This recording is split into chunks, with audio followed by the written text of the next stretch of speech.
Something that may not be obvious to you when you are new to video game development is that you need to decide who's in control of what's going on when something interacts with something else. What do I mean by that? When I walk up to a door and push A to interact with it, do I know how to open a door? Does the door tell me how to open it? Is it something in between? How does this interaction work? In the real world, it's physics. Everything works from physics. I walk up to a door and there's a bunch of physics involved in opening it. But in a video game, that's not the default situation. I need to make a decision about how this is going to work. There are basically 4 ways that this can function. The first one, and the one that is probably the most obvious to most of you, is the actor is in control of the situation. What this means is that the player is the one who knows how to interact with everything in the world, knows what animation to play, knows what the thing does in response to me acting upon it. This is the most obvious choice because I'm the actor in the world. I am the object with agency, so it makes sense at first thought that as the one with agency, I'm the one that would control what happens. And this is actually not a bad choice for a small number of interactions where that interaction is very high fidelity. If I'm going to do a very elaborate animation that involves me performing a lot of complicated things and throwing VFX up into the air and doing a lot of that sort of thing, then it makes sense for the actor to have control of the situation because that's where most of the content is going to live. This is also a good choice if you have a variable suite of actors. Even just handling the difference between 6-foot tall players and 4-foot tall players, it might make sense for you to keep the control in the player because you have to handle these different heights, and the player is the one that knows those heights. One of the problems, though, is that the actor now needs to know about everything in the world that it can interact with. So if that starts to become larger and larger and larger, you are holding this information, this knowledge in memory all the time, and can start to bloat up your actors. It also can be a little burdensome for one-off interactions. If you want to make a door that is different from other doors, then it's a new, complete interaction that now needs to be added into the actor. A system that was done in this way that may underscore some of the problems with this as a philosophy is the conversation system in Baldur's Gate. Conversations are controlled by the currently speaking person. It goes all the way down to the way the file format is structured. Everything that I can say is in my conversation file and controlled by me, which when I was implementing the system made the most sense to me because I'm the actor, it should live with me. What it results in structurally is that when we have a conversation that is passed among multiple different speakers, the control has to be passed around to all of the different speakers as we go. And it ultimately leads to a very complicated handoff, this relay race during the conversation. And this is why the Baldur's Gate series has Biff the Understudy. Because the conversations are controlled by the actual speaker, and that speaker passes around during the conversation. If a conversation tries to pass its control to something that doesn't exist, it needs an actor to pass it to, or the conversation just falls apart.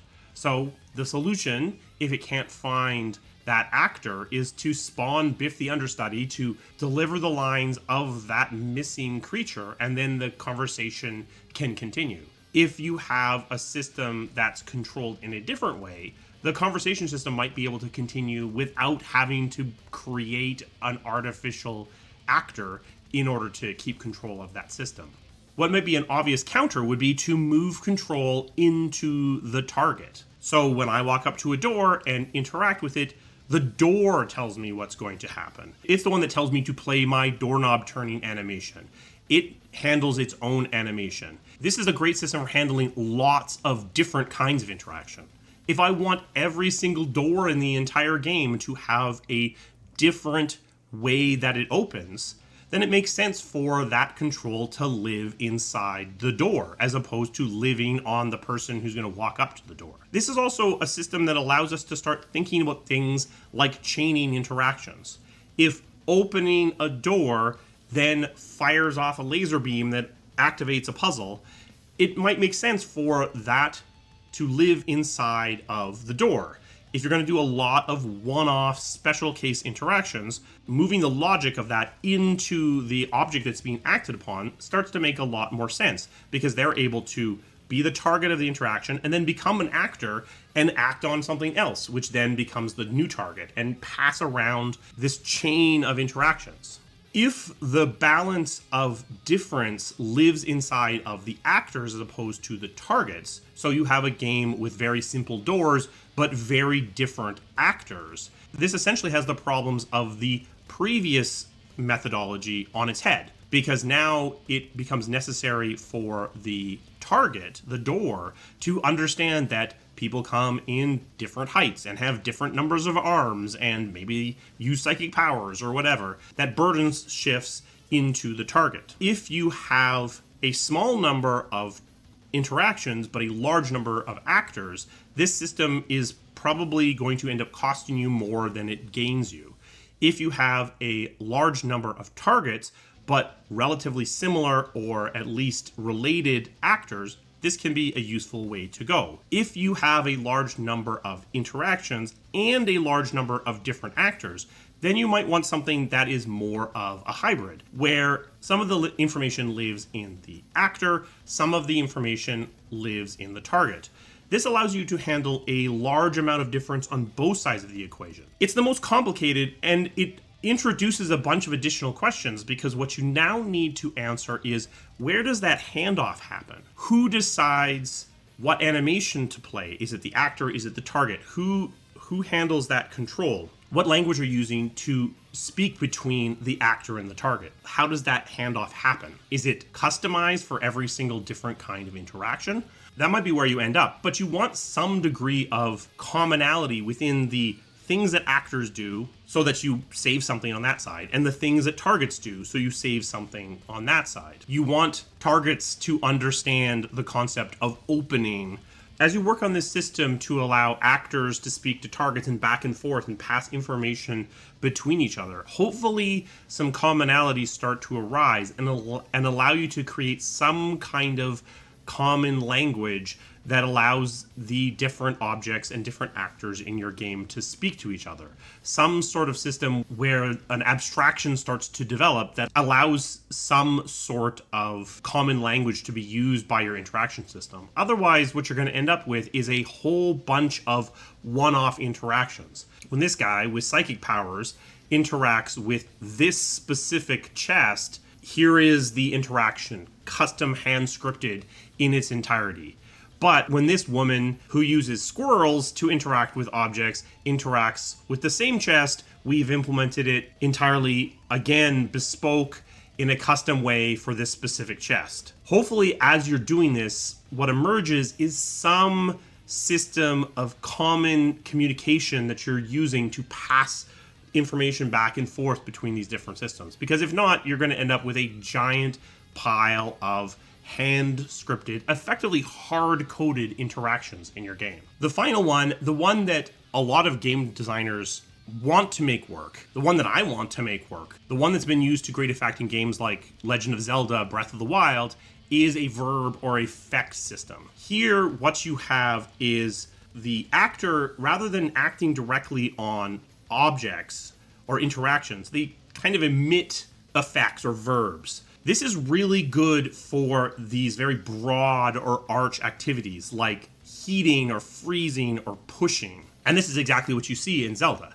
You see the player able to do a lot of things in a lot of different ways, because the things they do basically just sort of emit these verbs or emit these effects that then are sucked in by things that might be acted upon. And then the thing that is acted upon decides what it does, if it even responds to that action, and then what occurs. This is amazing for having a world that has a lot of emergent gameplay that allows you to solve problems in a lot of different ways.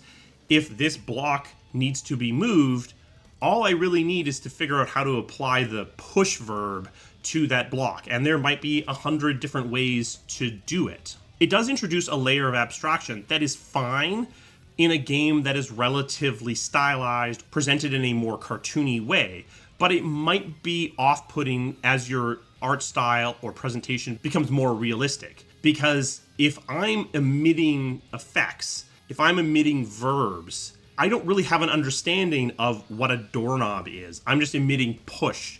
So I'm not necessarily going to be interacting directly with that door so much as just sort of pushing in the vague direction of the door, and then the door is hearing the push and going, oh, I got to push. That means I'm going to move, I'm going to open. You can work around this, but as you start introducing smaller and smaller granularities of verbs, it starts to come apart.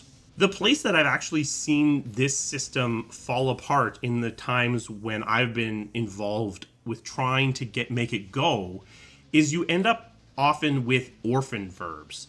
So as you're coming up with verbs you want to support, you come up with things like heat or burn and freeze and push, and then you might come up with something like bloom or shatter. But what you might then find is that there are very few objects that respond to some of those verbs, which can end up feeling really odd when the player is interacting with those specific verbs. They've gotten used to having these verbs that do a ton of different things that can interact with the world in a bunch of different ways. They can use heat to cook an apple. They can use heat to start a fire. They can use heat to generate an updraft that allows them to hover above it and fly. But when they get magnetic pull, it only works on one specific object in the world. And you see this in Breath of the Wild, where they have that exact interaction, that magnetic interaction, which interacts with very few objects in the world. And it kind of sticks out of the game as a result, because